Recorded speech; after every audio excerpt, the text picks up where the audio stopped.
Hi everyone, Yash here. और शुरुआत करते हैं कि मैंने जो वीकली एनालिसिस आपको अभी तक करके बताया है वो किस बिहाव पे बताया है और क्या उसके पीछे रीजंस हैं।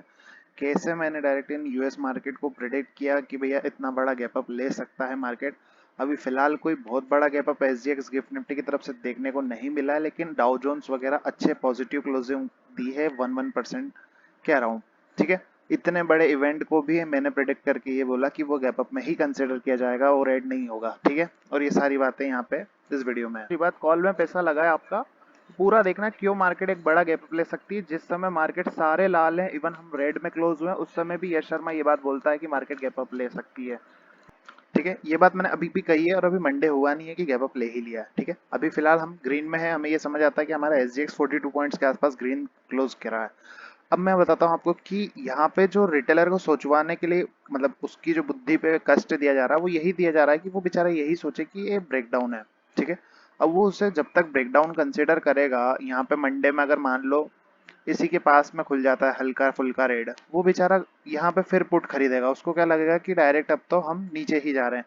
यही यहीं पे उसकी सबसे बड़ी गलती होगी, क्योंकि उससे एक इंडेक्स कभी भी सिंगल ब्रेकडाउन नहीं दे सकता है।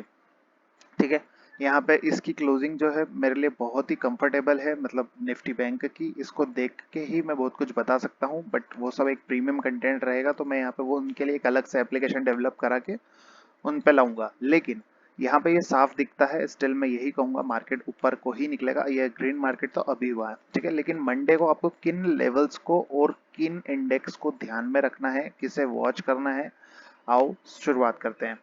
सबसे पहले आपको सबसे ज्यादा ध्यान देना है वो निफ्टी आईटी पे देना है। निफ्टी आईटी पे क्यों देना है, इसका सबसे बड़ा रीजन है निफ्टी बैंक, सॉरी निफ्टी 50। देखो, अगर आप निफ्टी आईटी पे ध्यान नहीं दोगे तो ये क्या कर रहा है उसके हिसाब से ही निफ्टी ट्रेड करने वाला है। निफ्टी और रिलायंस पे भी आपको ध्यान देना है और इस पे भी देना है। ठीक है, इस तरह का ये जो कंटिन्यूसली ट्रेंड लाइन इस पे वर्क हो रहा है, और अप साइड में यहाँ पे एक सपोर्ट बना हुआ है फिलहाल। एक तरफ यहाँ सपोर्ट है और ऊपर की ओर यहाँ पे रेजिस्टेंस एरिया है। तो मुझे जो लगता है कि यहाँ पे से अब ये एक ब्रेकआउट की तैयारी क्यों है, ब्रेकआउट की तैयारी क्योंकि अगर आप थोड़ा सा वीकली टाइम फ्रेम पे चले तो एक डब्ल्यू पैटर्न है बड़ा वाला। ठीक है, अब मैं हर चीज को मोटा मोटी देखता हूँ, है ना, टुच्चा मुच्चा देख के काम नहीं करता। ये वर्ज ऑफ ब्रेकआउट है, ये गैप पेंडिंग है। आने वाले समय में 34,000 का भी ये इंडेक्स वापस बनेगा, लेकिन थोड़ा समय लगेगा। पर मुझे जो लगता है इसका ब्रेकआउट अब नियर है, मतलब अब बहुत जल्द इसका हम ब्रेकआउट देख सकते हैं। निफ्टी आईटी में अगर मूविंग एवरेजेस लगाऊं तो ये सभी मूविंग एवरेजेस के ऊपर है जो भी मैं यूज करता हूँ। ठीक है, और डेली टाइम फ्रेम पे अगर मैं आपको चल के दिखाऊं तो डेली टाइम फ्रेम पे भी स्टिल ये मूविंग एवरेजेस के नियर है, यानी कि ये मूविंग एवरेजेस के ऊपर ही ट्रेड कर रहा है। इसका मतलब ये यहाँ पे जो कंसोलिडेशन किया है ये फ्लैग एंड पोलन पैटर्न की है। ठीक है, ये ये पूरा एक फ्लैग एंड पोल पैटर्न है। इसका जब भी ब्रेकआउट आएगा तो उतना ही बड़ा अपसाइड का टारगेट रहेगा, यानी कि 32,000 के आसपास ये अगला फ्लैग कंसिडर किया जाएगा। तो मुझे जो लगता है वो यहाँ से सबसे ज्यादा आईटी में बुलिश लगता है, मार्केट यहाँ से बुलिश हो जाएगा। पहला, क्यों आईटी पे आपको सोमवार के दिन ध्यान देना चाहिए कि अगर आईटी में ये हाई कटते हैं तो आईटी के पास अगला रेजिस्टेंस डायरेक्ट यहीं पे है, जो कि है 31,650 के आसपास। तो इतना अगर चढ़ गया आईटी, ये अगर मैं आपको परसेंटेज वाइज बताऊं तो ये लगभग लगभग 2% के आसपास होता है। तो अगर 2 दिन में इतना आईटी चढ़ जाता है, यानी कि 1% पर डे भी चढ़ा, तो निफ्टी आपका ऑटोमेटिकली काफी बुलिश हो जाएगा और ऊपर की तरफ निकल जाएगा। ठीक है, तो आईटी पे आपको सोमवार के दिन ध्यान देना है। दूसरा आता है अपना रिलायंस, यानी कि अंबानी साहब। अब आपको रिलायंस पे जाना है, रिलायंस इंडस्ट्रीज को ओपन करना है। रिलायंस इंडस्ट्रीज के इस चार्ट को देख के मैं दावे के साथ ये बात बोल सकता हूँ, अगर ये लो ब्रेक नहीं होता है, इसके नीचे ट्रेड नहीं होता है, या जुप करके जाता है, ऐसे जाता है, मान लो इसके नीचे हल्का सा जाता है और जुप करके ऊपर आ जाता है, तो मैं आपको गारंटी के साथ ये बात कह सकता हूँ कि ये हाई ब्रेक जरूर होगा। ये जो 2540 का हाई लगा है, ये हाई ब्रेक होगा नेक्स्ट वीक के अंदर होगा, यानी कि ये जो सोमवार आ रहा है इस फ्राइडे के बीच में ये हाई ब्रेक हो जाएगा। आज आप रिलायंस का भाव देख लो, 2468 रुपये चल रहा है। मैं यहाँ पे कहता हूँ कि अगर ये लो नहीं टूटते हैं रिलायंस में और इसके नीचे ट्रेडिंग ज्यादा नहीं होती, जाता है नीचे और फिर ऊपर आ जाता है, तो इवेंचुअली ये हाई ब्रेक करेगा और वापस रिलायंस अपसाइड की जर्नी को कंटिन्यू करने के लिए निकल जाएगा। ठीक है, क्योंकि अगर मैं यहाँ पे वीकली टाइम फ्रेम पे जाऊँ और मूविंग एवरेजेस लगाऊं तो मेरा जो फेवरेट मूविंग एवरेज है ये उसके एकदम सपोर्ट पे आके इसने नीचे से बायर्स को एक्टिव किया है। अगर आप सेलिंग में देखते हैं तो सर सेलिंग में वॉल्यूम नहीं है अकॉर्डिंग टू वॉल्यूम, यहाँ पे जो बाइंग का है उतना सेलिंग में दम नहीं है वीकली टाइम फ्रेम पे। तो वीकली टाइम फ्रेम पे जब कोई सेलिंग ज्यादा नहीं है तो फिर डेली टाइम फ्रेम की सेलिंग देख के हड़बड़ाना क्यों। दूसरी बात, मेरे ये जो मूविंग एवरेजेस है इनमें यहाँ पे जब पहली बार मार्केट ने सपोर्ट लिया था, बहुत बड़ा यहाँ से अप मूवमेंट आया, फिर सपोर्ट लिया, इतना बड़ा मोमेंटम आया, अगेन ये इसी पे है, यहाँ से फिर एक बार आएगा। और सबसे बड़ी बात कि रिलायंस तो है ही है, निफ्टी इंडेक्स भी इसी जगह पे ट्रेड कर रहा है। ठीक है, ये देखो रिलायंस तो ठीक है, निफ्टी इंडेक्स भी यहीं पे ट्रेड कर रहा है। फर्स्ट टाइम यहाँ सपोर्ट लिया था और आज दूसरी बार यहाँ पे ले रहा है।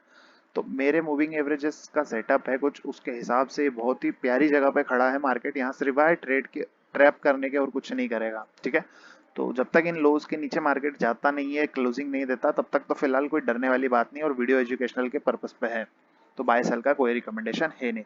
आपको सबसे ज्यादा ध्यान देना है वो रिलायंस है और दूसरा आईटी। अगर ये दो अच्छा परफॉर्मेंस दिखा गए तो आपका मामला सेट है, निफ्टी फ्लाई करेगा। तीसरा, डॉलर इंडेक्स पे आपको ध्यान बनाए रखना है। डॉलर इंडेक्स की ये जो कैंडल है ये इनडिसीजन कैंडल है, इसका लो ब्रेक होने का मुझे पॉसिबिलिटीज ज्यादा लगती हैं। एटलीस्ट ये वापस इसका रिट्रेसमेंट देने आएगा, यानी कि 103 के नीचे ही निकलेगा, इन मूविंग एवरेजेस तक आ सकता है। अगर डॉलर नीचे आता है तो पॉसिबल है कि हमारे मार्केट ऊपर जाएंगे। आपको बॉन्ड यील्ड्स पे भी ध्यान देना है, 10 ईयर बॉन्ड यील्ड्स पे भी ध्यान देना है, क्योंकि अगर वो नीचे रहेंगी तो हम पॉसिबली काफी तेजी से ग्रोथ करेंगे और ऊपर की तरफ निकल सकते हैं। ठीक है, तो मेरा व्यू जो ओवरऑल है, मैं वैसे भी बता चुका हूँ कि मार्केट क्यों गैप अप लेना चाहिए, क्यों लेना नहीं चाहिए, सारी बातें मैं बता चुका हूँ। मेरे को यहाँ पे कोई बेच के इंटरेस्ट नहीं है। इस रद्दी एरिया पे सबसे महंगा प्रीमियम मार्केट को पे किया गया है। अगर मैं आपको इंट्राडे चार्ट पे ले जाकर दिखाऊं तो यहाँ पे साफ दिखता है कि यहाँ पे नीचे के एरिया में पुट बायर को ट्रैप कर लिया है। ठीक है, इन एरियाज पे पुट बायर को ट्रैप कर लिया। अब अगर पुट बायर को ट्रैप किया ना करा है, इधर कॉल बायर ट्रैप है, इधर पुट बायर ट्रैप है। ठीक है, तो मार्केट क्यों नीचे खुलेगा? अगर इसको पैसा ही नहीं देना है तो मार्केट नीचे ही क्यों खुलेगा? ठीक है, इस जगह पे तो कॉल बायर को यहाँ पे एग्जिट करा दिया और यहाँ पे जो पुट बायर्स पुट खरीद के बैठे हैं इनका यहाँ पे कहीं निकलेंगे और बचे हुए वापस टॉप पे ही निकलेंगे।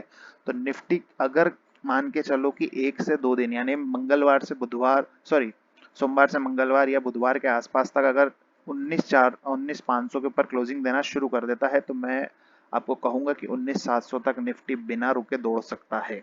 ठीक है, लेकिन 19,500 के ऊपर क्लोजिंग चाहिए। अब आते हैं बैंक निफ्टी पे। बैंक निफ्टी को एक बार एनालिसिस वापस कर देता हूं मैं। देखो यहाँ पे अगेन वही बात, ऊपर कॉल बायर ट्रैप, नीचे पुट बायर बड़ी मात्रा में ट्रैप। इस अकेली कैंडल ने पूरा बता दिया है कि इसके हाफ पे आया, यहीं पे सपोर्ट ले रहा है एंड ये बूम कर सकता है क्योंकि ये एक फ्लैग एंड पोल पैटर्न है। ठीक है, अब ये हर एक चीज मैं यहाँ पे आपको ऐसे बता देता हूँ। ये इस तरह से flag and pole and pattern है, इसका जब भी ब्रेकआउट आएगा तो ये डायरेक्ट इस गैप तक कंसीडर किया जाएगा। ठीक है, मैं वही कह रहा हूँ कि मार्केट इस तरह के स्ट्रक्चर बना बना के ऊपर को निकल सकती है। ठीक है, आपको समझ भी नहीं आएगा, आप पुट को एवरेज करते रह जाएंगे और मार्केट ऊपर को निकल जाएगा। ठीक है, एक हायर हाई स्ट्रक्चर मेरे को मार्केट में दिख रहा है, जैसा कि मैंने बताया, पहला ये, फिर इसके ऊपर और अब इसके और ऊपर ऊपर मार्केट जा सकती है। लेकिन अंधे बन के बाय नहीं करना है आपको, आपको सारे कंफर्मेशन का वेट करना है। आपको एसएल मतलब 30-40 पॉइंट से ज्यादा लगाना नहीं है, क्वांटिटी लाइट रखना है। एटलीस्ट जब तक किसी अच्छे लेवल के ऊपर क्लोजिंग ना आ जाए। बैंक निफ्टी सही लेवल पे है, बस निफ्टी 19,500 के ऊपर क्लोजिंग देना शुरू कर दे, मार्केट भाग जाएगा। यस्टर्डे नाम से फ्री टेलीग्राम चैनल है, मर्जी हो तो सब्सक्राइब कर सकते हो, नहीं हो तो मत करो, कोई प्रॉब्लम नहीं है। अभी वैसे भी मेरा यूट्यूब चैनल मेरे हिसाब से मेरे ऑल टाइम हाई पे चल रहा है, बहुत ज़्यादा सब्सक्राइबर नहीं है, लेकिन मैं सब्सक्राइबर के लिए मांगता भी नहीं हूँ कि लाइक करो सब्सक्राइब करो, ये मेरी आदत ही नहीं है। कंटेंट बहुत अच्छा देता हूँ तो ऑटोमेटिकली आपको जब मिलेगा तो आप खुद ही जुड़ जाओगे। ठीक है, थैंक यू, यही मेरा व्यू है और मार्केट ऊपर को जाना चाहिए।